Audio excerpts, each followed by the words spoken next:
You know what February 19th is? Yesterday. And I have no Kit Kats. Yes. 70th anniversary of the executive order. That's right. It was the 78th anniversary, 78 years ago, that Franklin Delano Roosevelt signed Executive Order 9066 that allowed the U.S. Army to gather Japanese immigrants and Japanese American citizens like myself, and I'm a third generation in this country, so I'm a real American citizen, and round these individuals up and ship them to detention camps. And this is the story of our family when we were living prior to World War II, during the internment camps, and after. So let me begin by introducing you to my family.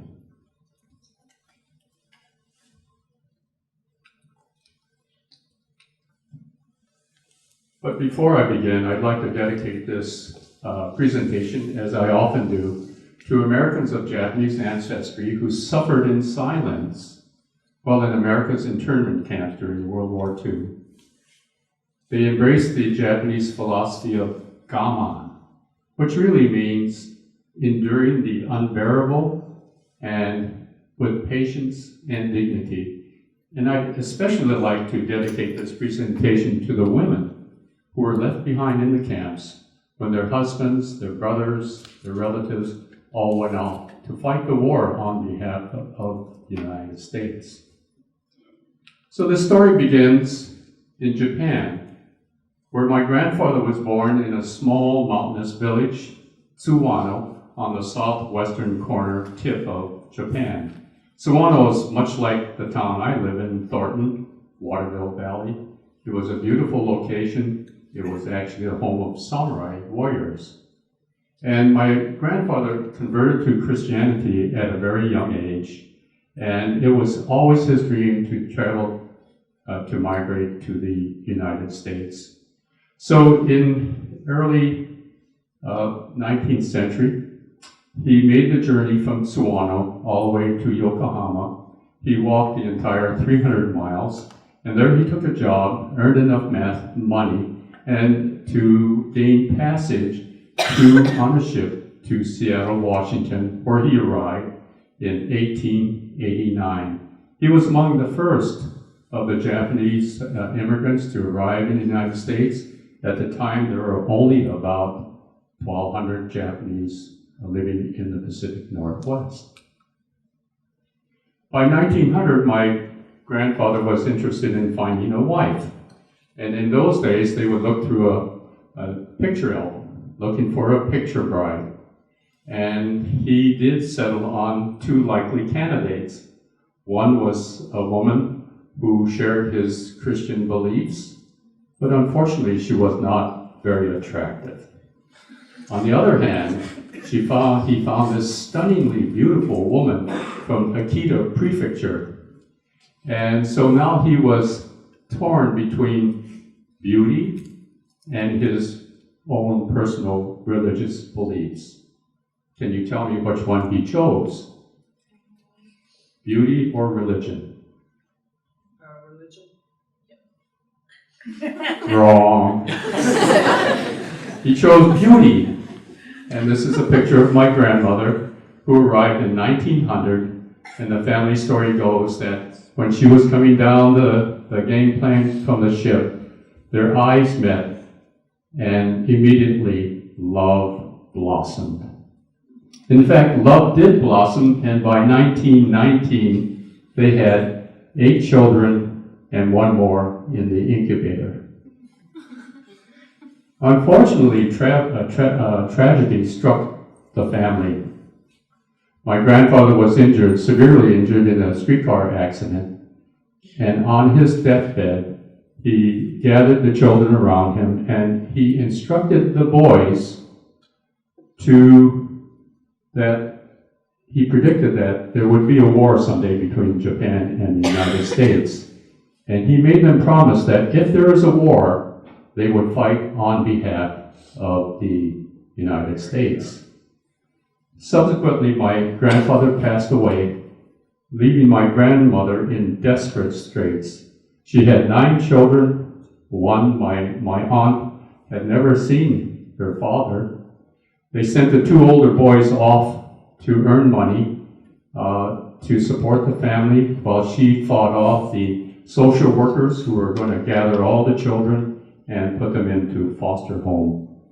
The older boys, still teenagers, traveled all across the country, generally by train, and traveling as far south as the tip of Florida to earn money.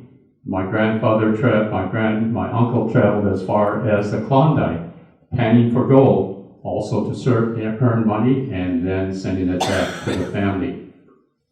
My father, who stands in the middle of this photograph, graduated from high school. My aunt, who is next to him on the left, graduated also from high school as a salutatorian. She was close to the top of her class. These were desperate times for the family. They had to forage for food. There was no means of support, no financial support except for what the boys would send home. Fortunately, times changed for them because my uncle was recruited by a baseball team to play on the Eatonville baseball team in 1926. In return for playing on the baseball team, he was offered a job at the Eatonville Lumber Company. Eatonville is a small village located in the shadow of Mount Rainier in western Washington. It had a lumber company and employed about 90 men, of which about half were Japanese immigrants or Japanese Americans. In the far right-hand corner, I think you can see just the remnants of a Japanese village where we live. There were about 100 individuals who lived in that village, men, women, and children, and the men worked in the mill. The village had all the luxuries of a Japanese village. We had a Japanese bathhouse. They had a community center where there would be dances. There would be sumo wrestlers, all kinds of festivities, and I'll show you a short movie about life in Eatonville. There was a company store that provided all the necessary food for Japanese-style cooking. So all in all, it was a wonderful time for our family. Work was plentiful, food and housing was available. So it was a happy time for our family. And in fact, my father married in 1931, and they moved as a couple to Eatonville, and my father gave my mother a gift, Puggy, a water spaniel, who was the first addition to our family. This is a photograph of friends and family in our home in Eatonville, in the Japanese village. My mother, father in the middle, my aunt surrounding him. It was a happy time. I have a letter from my aunt who talks about her living in the Japanese village in Eatonville. There were curtains in the window. Her canary was singing in the window. There were tablecloths. It was a happy time for these newlyweds. And work was plentiful. My father made approximately $2,000 a year. He was able to buy a new car, which allowed us to take trips to the beach, travel to the nearby strawberry fields to pick strawberries. We even went on a vacation to Portland, Oregon. So all in all, despite the ravages of the Depression, we enjoyed what was becoming a good middle-class life.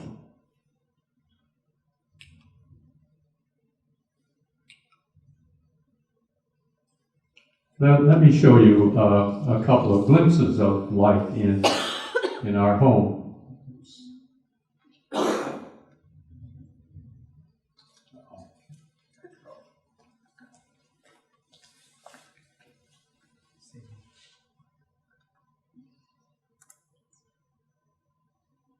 This is some 8mm film of my family.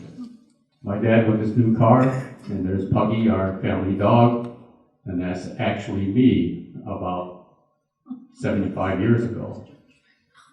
This is our home, which was actually a series of apartments. Notice the road was a plank road made out of wood, but it was a wonderful life. We had picnics, community gatherings. This is a summer picnic in 1939. Baseball, as you can imagine, is quite popular. It took a great deal of cooperation to do this race.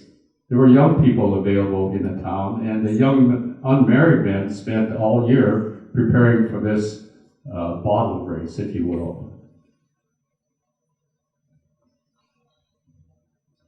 This is my father cheering my mother along, and my mother in a relay race, putting on her apron and picking up the children and bringing them home from school. This is a picnic that our family had on the grounds and soon our family grew to my brother Jerry, who joined us in 1939, and again my brother Chester Jr., who joined us in 1941. My aunt, my youngest of the children, was valedictorian of the high school class of Eatonville, Washington.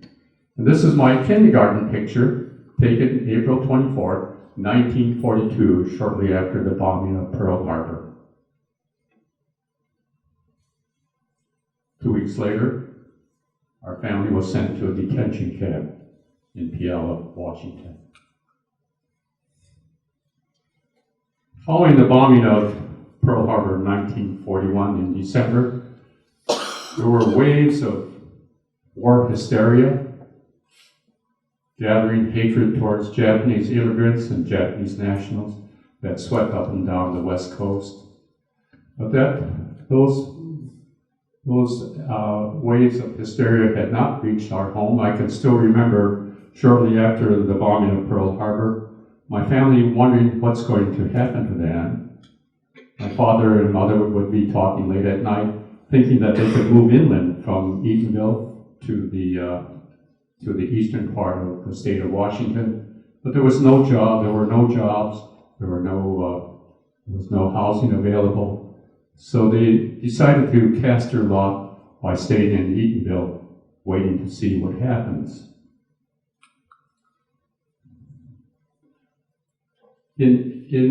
After the signing of Executive Order 9066 in February, within a few short weeks, we were given instructions to sell our things and report to a detention camp.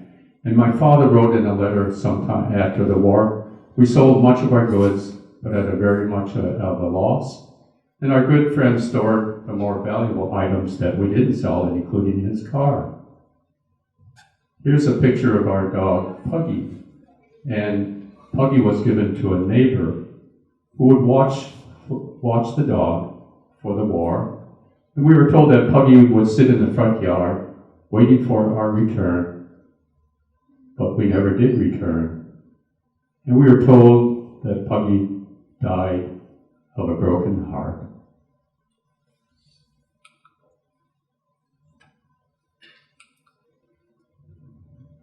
This is a piece from the May 4th edition of the Eatonville Dispatch. This was a newspaper published in Eatonville. And the small article read, the evacuation may take place at any time before May 17th. And a number have already gone, joining parents and relatives, to locate to places of concentration.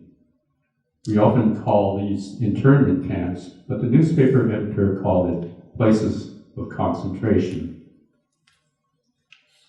I once spoke to an individual who saw us loading on the bus in the Eatonville at the bus terminal. He approached the soldier who was guarding us and asked what was happening. And the soldier told him that it was none of his business.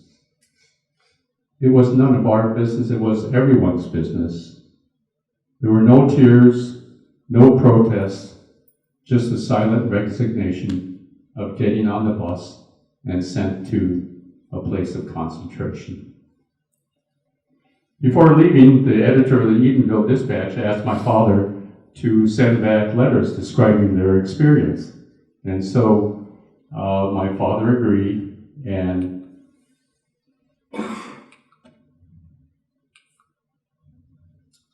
this is a photograph of the people from our community arriving at the place of concentration. And my father wrote, about 50 persons loaded on a large North Coast bus line in front of our village on May 16th. And as a child, I can remember riding the bus past the strawberry fields. It took only 45 minutes to travel from Edenville to our place of concentration. I can remember the bus traveling down the driveway of this camp, and there were barbed wire fences standing very tall. And you'll see in the photograph the barbed wire fences in the background. And I remember masses of people pressed up against the fence watching the new arrivals, and they all had Asian-looking faces. We were processed and fingerprinted by the FBI upon our arrival.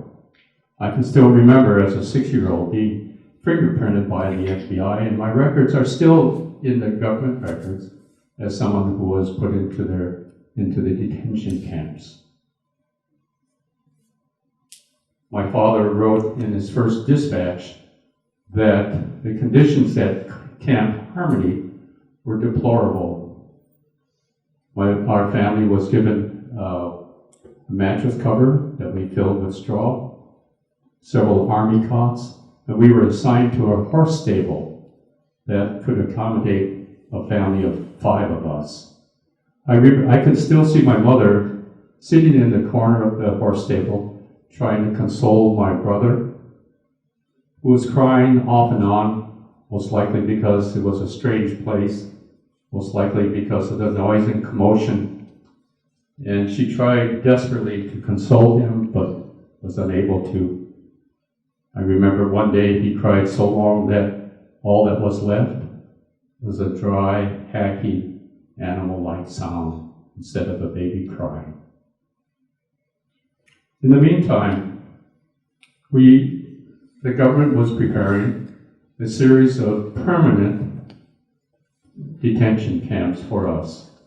And our detention camp in particular for the people who were held at Camp Harmony was in Minidoka, which is in the eastern corner of Idaho. In September, we were then allowed, put on trains, and sent to Minidoka internment camp. My father writes, that the train ride was difficult. We couldn't leave the windows open because of the dust and cinders, so the heat inside the cars were pretty bad. At 3 o'clock in the afternoon, we came to a halt at the end of the line, and it took about 30 hours to travel the 800 miles. I remember as a child riding on the train, and in the early part of the evening, I pushed the window open, raised the blind, and I could smell the sweet air, the sweet desert air of western Washington. It's a memory that will never leave me. My aunt, who was discovered that she was pregnant, was suffering from her first 2 months of pregnancy and had a miserable trip in the stifling heat of the car. People would stand up and let her take their seat, and she would lie down, trying to gain some comfort. But for her, it was the most miserable trip of her life. In this photograph, my father writes that we were greeted by officials and photographers, and one of them took a picture of the 3 kids looking out the window. There I am. I was 7 years at the time, in the middle, my brother Jerry, who could not be consoled, and my younger brother, who was less than 2 years of age, on the right-hand side. I remember getting off the train, and an armed soldier came up to me and called me by my name. He said, "Hello, David." I was confused. I couldn't understand why he was able to call me by name. And in fact, he was able to read my name tag, which we all had to wear. The name tag had our name and our ID number. My father wrote that our first reaction to Minidoka was that the days were dust. The slightest breeze threw up clouds of dust, and it certainly got us down after a long, hard journey. The camp was built on basically a wasteland, and it consisted of housing for over 8,000 individuals at its height. My father writes, we were assigned a large family unit for the 6 of us, except for the beds, which were actually army cots. There was no furniture. The size of the room was not much bigger than your hotel room at the Hampton Inn, for example. But all 6 of us had to live there. I can remember the potbelly stove in the corner. It would glow red all night long during the cold winters. There was no insulation. Snow would seep through the windows in the winter, and the temperatures would fall far below zero. The lowest temperature recorded was minus 24 degrees below zero. In the summertime, the heat was suffocating, heat well into the hundreds, and the dust was all pervasive. My father built a small partition for my grandmother, who lived with us. So there were 6 of us in the unit. Let me take a little break here.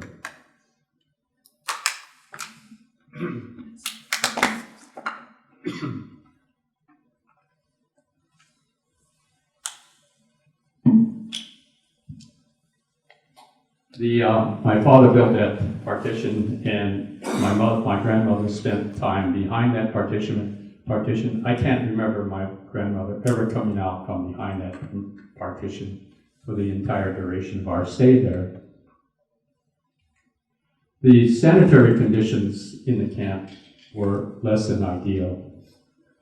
My father built some furniture along with a little washstand, and the washstand was used to hold water to clean up the babies. Both of them were still in diapers, and the water would then be drained down underneath the barracks into a pit that he had dug out. It was actually a cesspool.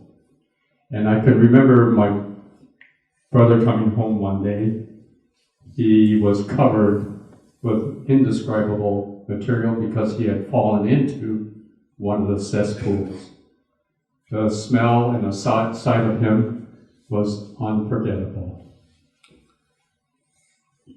There was one bath, one laundry and toilet building available in each one of the blocks. Our block number address was 15, block 15, building 8, room E. And all those facilities were shared by 250 people. In the women's bathroom, there were only 12 toilets for 250 people. And there were no partitions between the toilets. It's just a bank of open toilets.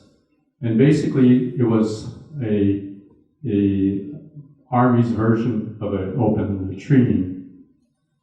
There was no hot water for 2 months when we arrived. My mother had to try to keep the babies clean, and there were no washing facilities, just a wash tub and a washboard.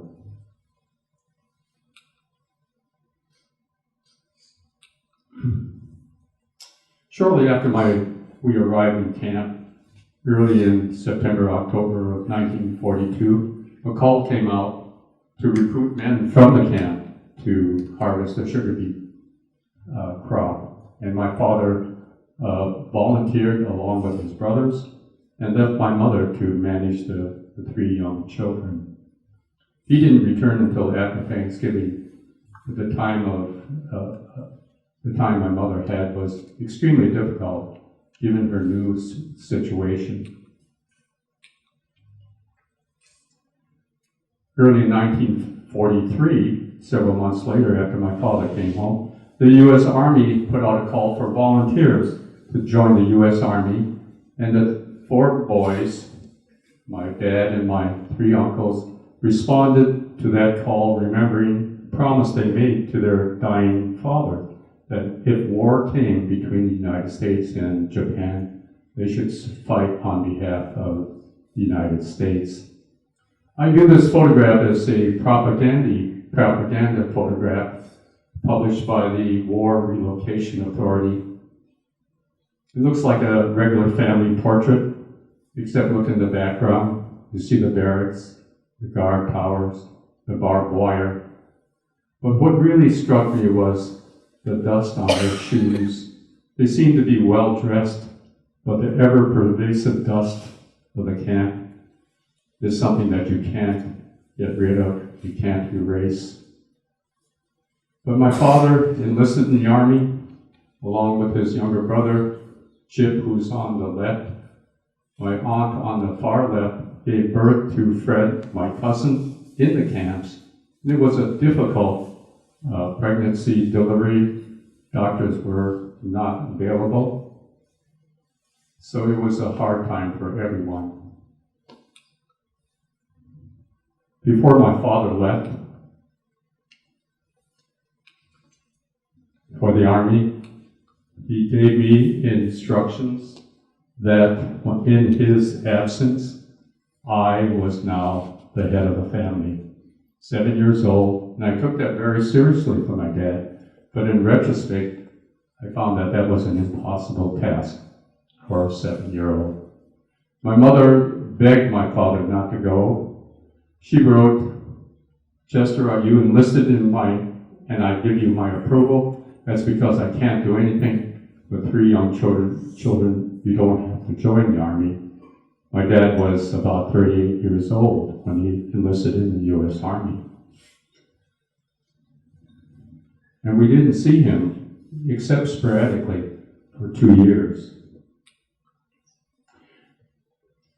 My dad wrote in 1974 in a letter describing my mother's plight. The intervening time after leaving for service until the end of the war was a struggle for Agnes. In fact, it was a difficult time for my mother. She tried to maintain a semblance of normalcy. She took us on picnics to the edge of the camp, along the barbed wire fence, under the shade of the guard tower. If you notice the photographs, the dust was pervasive. It was virtually impossible to keep the kids clean. We wore hand-me-down clothes. Our shoes were worn, but my mother tried valiantly to maintain a household. But the stress ultimately got to her.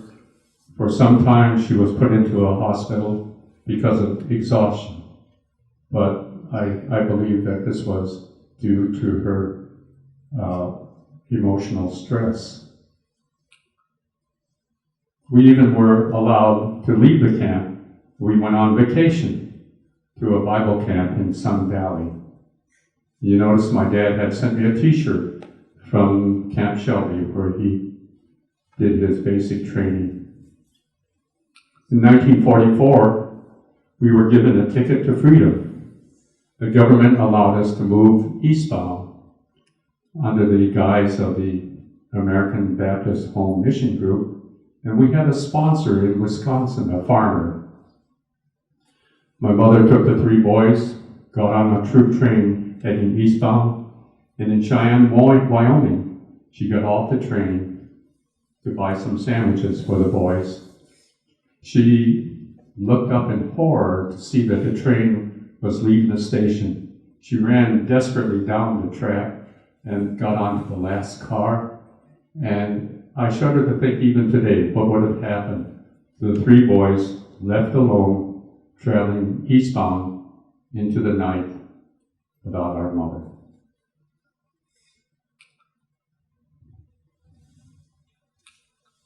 After many stops and starts, we ended up in a farm in Wisconsin, and finally were accepted into public housing in Milwaukee, Wisconsin. We were refugees in our own country, but this was a wonderful place for the family because there were trees, green grass, and no dust. And the rent was a princely sum of $20, and it was a nice place, as my father wrote, a nice place to raise the children.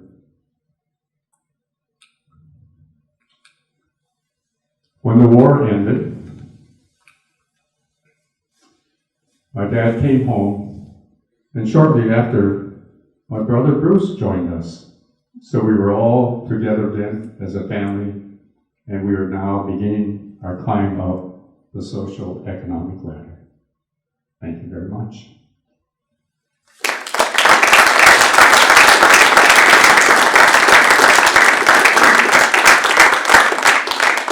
I'd like to open up the discussion a bit, and maybe Mr. Silveria, you can help. I have a couple of lessons to be learned, and maybe we could use this as the basis for a short discussion. First of all, this story, I believe, illustrates how fragile democracy can be, and we take it for granted, and that events like this should never happen again. But I do wonder if we ever learn from history, and can this happen again in our modern day environment? And the potential for civil rights and constitutional rights violation during times of crisis can make this country do things that are very unwanted. And finally, our story, the Sakura family story, is similar to the thousands that were interned, and it's a story of personal triumph over adversity by a minority group. So these are some of the lessons that I'd like to leave with you, but I'd like to open it up to a question and answer period. Do you have any questions? Yes. What was everyday life like in the internment camp? Well, everyday life was in some ways quite normal. I went to first grade, and I went to second grade. Everybody in the camp had to work, and so my mother was given a clerical job and was paid $8 a month for being in the clerical work. We ate in a mess hall. Each block, each 250 of us would eat in the mess hall, and we would have Vienna sausages, potatoes, and the government was very proud of the fact that they would feed us on a cost of $40 cents a day per person. So the meals were not very nutritious, but they were enough to keep us from getting hungry. There were a number of people who were interned who were farmers, and they turned the surrounding farmland into a very, very productive farm area. And at the end of the war, the camp itself was producing enough vegetables to feed the entire camp. And as I mentioned, we were able to go on vacation, and we went on summer vacations, and one time my mother took us on a vacation to Ogden, Utah, to see for what reason, I don't know, to see the golden spike. I don't know if you know what the golden spike is, but it's the terminus, it's the connecting of the Trans-American Railroad. Question? Yes? When you got out of the camp and you came back and you went to that house that you rented, were you facing any racial discrimination from Americans? Well, actually, the house that we rented on the grounds of the Edenville Lumber Company, the village was totally gone. We never did go back. But my father had many friends there, and when he went back in 1970, he was welcomed like a long-lost friend. I went back and spoke to the Edenville High School students, to the community, about 5 years ago, and I was given a very, very warm welcome back. So the village is gone, but the memories are very strong. He was talking about popcorn. Are you talking about after the war when we grew up? Yes. In where there was grass and trees? Yes. Oh, that's great. Park Lawn was part of a network of public housing projects in Milwaukee, Wisconsin. And it was the crown jewel of the last socialist mayor in the United States. And we enjoyed the fruits of his administration. The life in Park Lawn was beyond our wildest dreams. We had recreation facilities, we had movies on the weekend, there was an ice skating rink right outside the house, but it was a safe place to live, and it had trees and grass, as I mentioned. And there the boys went to elementary school. When I went to 5th grade, it was the first time I had gone to a school for the second consecutive year. So I had gone to 4 different schools in 4 years during that time. Any questions over here? Yes? How were your birthdays like? Excuse me? How were your birthdays like? My birthdays? Yeah, the candy days. Well, my wife will have a comment on that. But I have to say that as being the firstborn in a Japanese family, birthdays were fantastic. Before the war, there were, I could show you movies of my first, second, and third birthday parties, and they were absolutely extravaganzas. But after that, we sort of lost that tradition, but that's okay. Another question. Yes? Have you been back to visit Camp Mendota? Yes.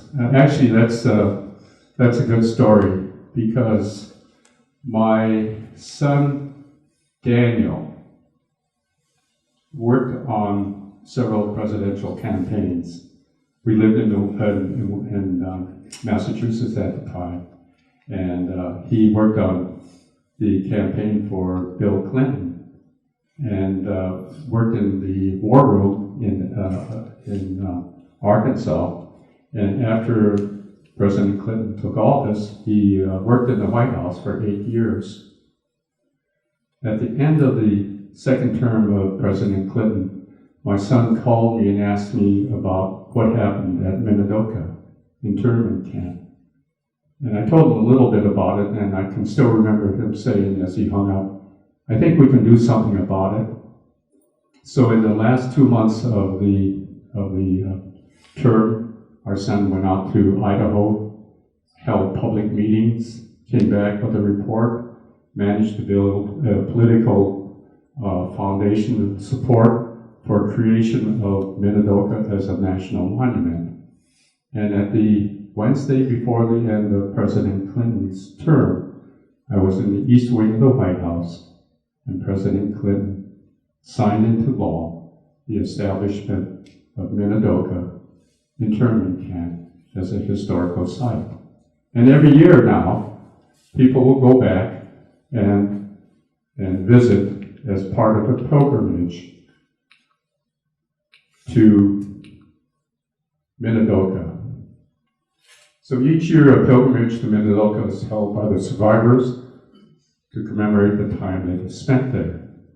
And as you can imagine, I was one of the younger members of internees, so there are not too many people left to go back and commemorate their time in the camps. But fortunately, the younger generation, my son and his generation, will go back and show their support for those survivors of the camp. Another question? Yes. Go ahead. Being so young when it happened, did you understand what was happening at the time? No, I really didn't. Can you imagine, do you have any brothers and sisters, or you can imagine someone who's 6 years old, 7 years old, what they could remember? And I do have fragmentary memories of the internment, but I think the underlying memory that I have is the memory of abandonment, of being lost, being separated from my parents. But I do have some really fond memories of that train ride, and I can still smell that cool desert air. But you have to remember that I was 6 years old at the time, and this story is based on letters and my own recollection of what happened. Another question? Back there. Did your family keep in touch with any of the other families from Minidoka? I don't think so. We moved to Milwaukee, and we were just a few Japanese immigrants or Japanese Americans in the greater Milwaukee community. So we were basically isolated in the Midwest, but we managed to make it our home.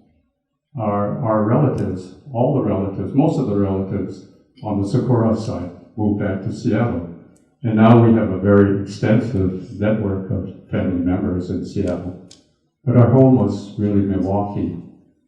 There were several times in the 1940s when our family had decided to move back to Seattle. But we chose to cast our lot in Milwaukee, and that's where we grew up.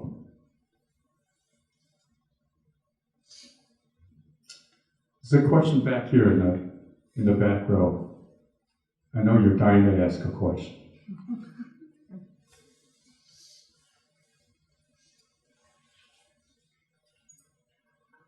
Well, let me ask, well, I have a question. How is today different from back then? Can you specify what is? Just like the lifestyle. Like I know there's a lot, but like how did your lifestyle change? That's a hard question. I'm 83 years old. I worked in a company that started the internet. And I worked with companies that started major biotech companies. So life back then was very different than life back here. But what I'm trying to say is that our life before the war was very comfortable. It was a very happy time. Work was plentiful. We had housing. We had friends, both inside the camp and outside of the camp. My father had started a small radio repair business, and there would be people from the community coming to bring their radios to be repaired. My father was a ham operator, and he would still, after the war, communicate to his friends in Eatonville. So in some ways, life had not changed. But in reality, we all have cell phones, and life moves very quickly. Another question. Yes, go ahead. Did you grow up speaking Japanese at all, or did your family speak? Great question. If you were Japanese in a war, during the time when there was a war against the Japanese, and you looked Japanese, and you spoke Japanese, would you be welcomed? No way. And in fact, I don't speak Japanese. But my father was volunteered into the army, and he was chosen to go to Japanese language school because he didn't know Japanese. And he was trained at the Japanese language school in the U.S. Army, and he monitored Japanese radio transmissions. But first, he had to learn Japanese. So the irony is, we look Japanese, we love Japanese food, but I can't speak a word of it. And even today, when I go to Japan, people will think I'm Japanese, but I'm absolutely tongue-tied. I just cannot speak Japanese. Yes? In that same vein, do you consider yourself an American or Japanese American or identity? I think when I was growing up, I considered myself an American. because it was the politically right thing to do. To say that you're Japanese American during the war had some negative connotations. But right now, after speaking to groups like yourself, I'd like to claim myself as a bona fide Japanese American. So you said that your father wrote letters to the editor. How many did he write? Well, he did write about 4 months worth of letters before he went into the army. And I have to say that the backstory here is that the editor faced a great deal of public displeasure for revealing what it's like to be living in one of America's concentration camps. But he was brave enough to publish those letters. Yes. Do you feel like when you were growing up any hatred towards the people who put you in those camps? Could you repeat that again? Like when you were in those camps, did you feel any hatred towards the people who put I you don't there? think so. And I think the tenor within those camps was, we have to make do with what we have. We have to endure. We have to show gaman, which is part of the Japanese tradition. There were people who were really angry about being in those camps. And I think about a good friend of mine who fought with the all-Japanese infantry group in Italy, the 442nd. And he was just a young man, but he was cited for bravery with a Silver Star.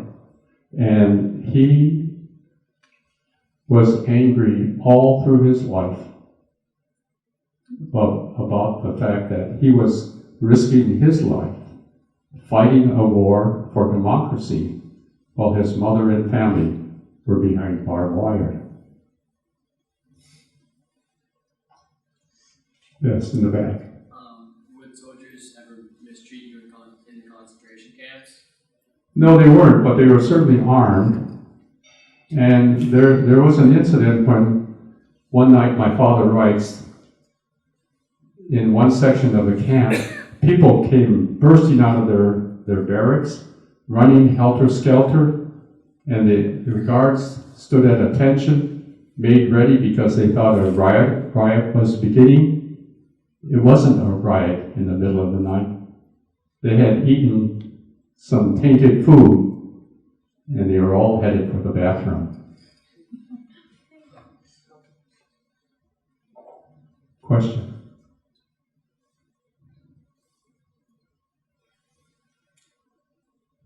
Let me ask you a question. What's the take-home lesson for this episode in American history? Do you think it can happen again? Do you think history will repeat itself?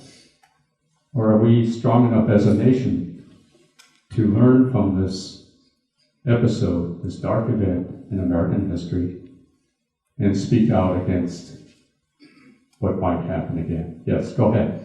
I think that as long as we continue teaching kids about this, and it's a known thing, then hopefully history won't repeat itself. It will recognize if it does happen again, stop it. I agree. I think that's a great answer. And I have to tell you on a personal note, the reason I do this is to tell you the story. And it's like putting the story into a bottle, and I like tossing it out into the sea and not knowing where that bottle and the message will go.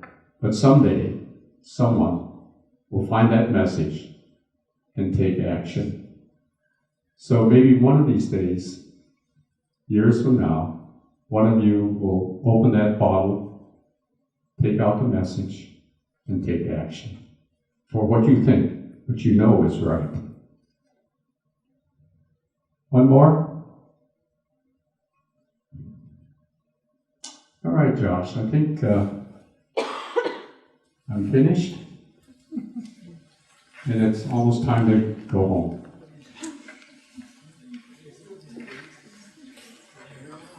Let me, do you think I have time, one more thing with my little, one more? We've got 15 minutes. 15 minutes. Would you like to see Would you like to see an artifact that I got from the camp? Yes. Okay. It's not a big deal, but I really think it's really kind of neat. Hang on. While you're taking the artifact out, Dr. Sakura, I have to explain why there was a little chuckling going on when you mentioned the golden spike, because in the classroom, I have a plethora of historical artifacts, and lo and behold, I have the golden spike in my classroom that I dug up from Promontory Point a very long time ago. So when you brought that up, that's why my students were chuckling. They were not chuckling at you, they were chuckling at the fact that you mentioned the golden spike, that I do have, it's the actual golden spike in my classroom. Why in the world would my mother take a bus from southern Idaho to Ogden, Utah to see the golden spike? You gotta be kidding me. This is an artifact from the camp.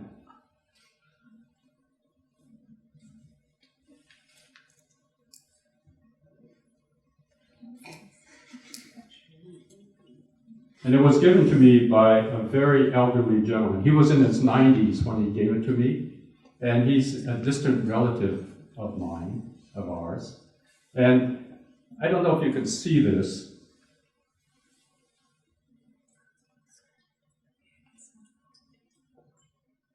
This is a sculpture, hand-carved sculpture of a little bird.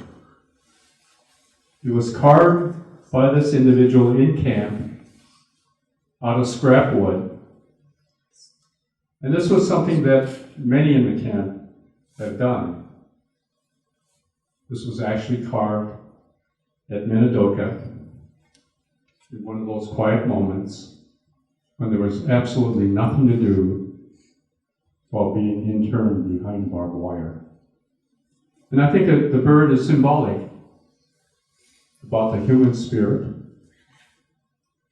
that longs to be free, free of oppression, free of hatred, free of prejudice, and to live free as a true American citizen. Thank you very much.